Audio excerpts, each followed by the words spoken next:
कई गंभीर आरोप लगे हैं मिस्टर ठाकुर पे भ्रष्टाचार के। दवा से लेकर करके सिक्योरिटी डिप्लॉयमेंट, सफाई जैसे गंभीर सवालों पर कई आरोप लगे हैं और स्वास्थ्य मंत्री चुपचाप हैं।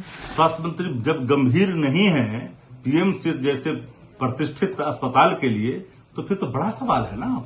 सरकार से हटने के बाद राजद के नेता नीतीश सरकार पर कई तरह के घोटाला का आरोप लगा रहे हैं। भ्रष्टाचार का गंभीर आरोप लगा है। तेजस्वी के सिपाही ने नीतीश के पसीने छुड़ा दिए हैं। जी हां, आज तेजस्वी यादव की पार्टी आरजेडी के प्रवक्ता शक्ति यादव ने बड़े भ्रष्टाचार को उजागर किया है और सीधे सीधे नीतीश सरकार पर हमला बोला है। राजद प्रवक्ता शक्ति यादव का कहना है कि रिटायर्ड होने के बाद भी पीएमसीएच के अधीक्षक आईएस ठाकुर को कैसे उनकी सेवा अवधि बढ़ा दी गई, उन पर किसका हाथ है, किसको वो पैसा खिला रहे हैं। बड़ा आरोप उन्होंने लगाया है पीएमसीएच के अधीक्षक पर। तो सबसे पहले हम आपको सुनाते हैं शक्ति यादव को क्या कुछ कह रहे हैं, सुनिए। पटना का प्रतिष्ठित एकमात्र अस्पताल पीएमसीएच 6 दिनों से सुपरिटेंडेंट वहां नहीं है, नियुक्त नहीं है। बाबत भी मिस्टर ठाकुर अभी तक कार्यभार संभाल रहे हैं। सेवा का विस्तार मिला था पिछले बार सत्ता के संरक्षण में। कई गंभीर आरोप लगे हैं मिस्टर ठाकुर पे भ्रष्टाचार के। सरकार कहती है कि अस्पताल का निर्माण हो रहा है इसलिए हम सेवा विस्तार दिया, लेकिन मैं जानना चाहता हूं तो काम एलएनटी कर रहा है, कॉन्ट्रैक्टर कर रहा है, सरकार उसकी देखभाल कर रही है। पीएमसीएच के सुपरिटेंडेंट की उसमें भूमिका क्या है?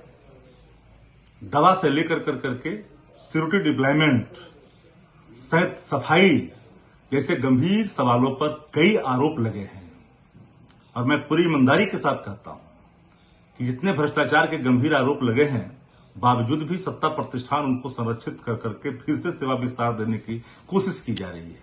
कैबिनेट में जाने वाला है, ऐसी सूचनाएं आ रही है। मुख्यमंत्री जी अस्वस्थ हैं, ये मैं नहीं, भाजपा के कई नेताओं ने पिछले बार कहा। कई आरोप लगाए मुख्यमंत्री जी पर, इसके नमूने सामने खुल करके आ रहे हैं।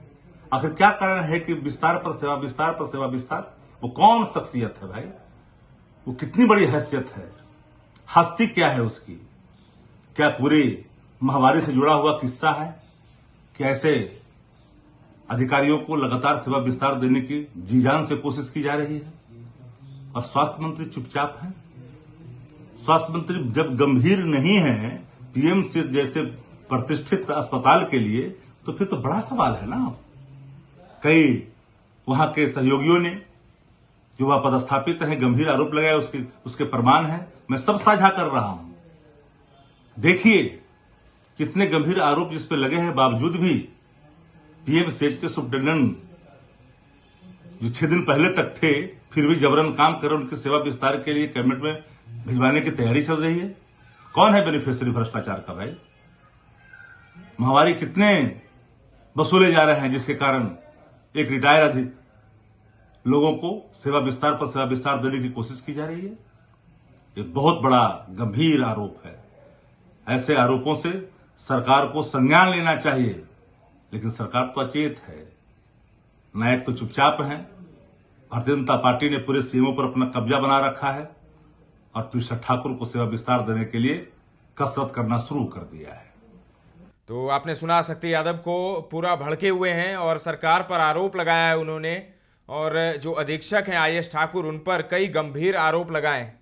राजद प्रवक्ता शक्ति यादव ने कहा कि संविदा पर नियुक्ति होने वालों को वित्तीय अधिकार नहीं दिया जाता है। स्वास्थ्य विभाग के बड़े अधिकारी की मिली भगत से यह सब कुछ किया गया है, क्योंकि आईएस ठाकुर पीएमसीएच में कई तरह की अनियमितता कर रहे हैं। राजद प्रवक्ता ने यहां तक आरोप लगाया कि बड़ी राशि अधिकारियों को आईएस ठाकुर पहुंचा रहे हैं। बिहार के सबसे बड़े सरकारी अस्पताल पीएमसीएच के अधीक्षक डॉक्टर इंद्रशेखर ठाकुर के ऊपर इससे पहले भी कई आरोप लग चुके हैं। उनके ऊपर फर्जी तरीके से डिग्री प्राप्त करने का भी आरोप लगा है। तेजस्वी स्वयंसेवी संस्था से जुड़े और राष्ट्रपति पुरस्कार से पुरस्कृत शिक्षक अनुज किशोर प्रसाद ने निगरानी अन्वेषण ब्यूरो को पत्र लिखकर पीएमसीएच के वर्तमान अधीक्षक को बर्खास्त करने की मांग की थी। आईएस ठाकुर पर आरोप था कि 17/8/1985 से 14/10/1986 तक बतौर चिकित्सा पदाधिकारी वो मधुबनी जिले के बिस्फी प्रखंड में पदस्थापित थे और इस दौरान उन्होंने वेतन के साथ साथ छात्रवृत्ति भी प्राप्त की, जो सरकारी राशि का गबन और फर्जीवाड़ा भी है। छात्रवृत्ति और वेतन वाले मामले में वो पूर्व में निलंबित भी हो चुके हैं। इसके साथ एमएस करने की अवधि के दौरान उन्होंने 3 तरह के अंक प्राप्त किए। पहला ग्रामीण अंक, दूसरा एमएस के लिए 4 अंक और तीसरा एमएस की अवधि में बिताए गए रेजिडेंसी के 2 अंक मिले। सभी अंक फर्जी तरीके से प्राप्त किए गए। इस तरह से यह प्रोफेसर नहीं बन सकते हैं। बावजूद इसके वह सर्जरी विभाग के प्रोफेसर थे। इसके अलावा डॉक्टर आईएस ठाकुर पर आरोप है कि वो दरभंगा के ललित नारायण मिथिला विश्वविद्यालय में 19 अप्रैल 1988 को पीएचडी सर्जरी के लिए निबंधन कराया और अप्रैल 1992 में यह लिट की डिग्री भी प्राप्त कर ली, जबकि 12 फरवरी 1990 से 22 मई 1990 तक ही ये दरभंगा में रहे हैं, यानी कि 4 महीने में ही पीएचडी की डिग्री प्राप्त हो गई। अनुज किशोर प्रसाद ने यह भी आरोप लगाया कि साल 2019 में 20 जुलाई को डॉक्टर आईएस ठाकुर पर डॉक्टर विनोद पासवान नाम के जूनियर पीजी छात्र ने जानबूझकर प्रताड़ित किए जाने और सर्जरी के पेपर 3 की परीक्षा में कम अंक देकर जानबूझकर असफल किए जाने का आरोप लगाया था, जिसके बाद इस मामले की जांच राष्ट्रीय अनुसूचित जाति आयोग ने की। जांच के बाद डॉक्टर विनोद पासवान अच्छे अंक से परीक्षा में उत्तीर्ण हुए। इस मामले में आईएस ठाकुर दोषी साबित हुए और नीति संगत उन पर कार्रवाई भी अपेक्षित है, लेकिन अब तक उन पर कोई कार्रवाई नहीं हुई। अनुज किशोर प्रसाद ने अपने आवेदन की प्रतिलिपि मुख्यमंत्री बिहार, मुख्यमंत्री के प्रधान सचिव और अपर मुख्य सचिव स्वास्थ्य विभाग और निगरानी के अपर मुख्य सचिव को भी भेजा था। तो अब एक बार फिर से ये मामला उखड़ गया है और तेजस्वी के सेनापति, तेजस्वी के सिपाही, तेजस्वी के प्रवक्ता शक्ति यादव ने रगड़ दिया है। शक्ति यादव ने गंभीर आरोप लगाए हैं। आईएस ठाकुर पर तो आरोप है ही, लेकिन आईएस ठाकुर के बाद उन्होंने नीतीश सरकार पर जमकर हमला बोला है, जमकर प्रहार किया है। फिलहाल के लिए इतना ही। ताजा तरीन खबरों का सिलसिला लगातार जारी है। देखते रहें दर्श न्यूज।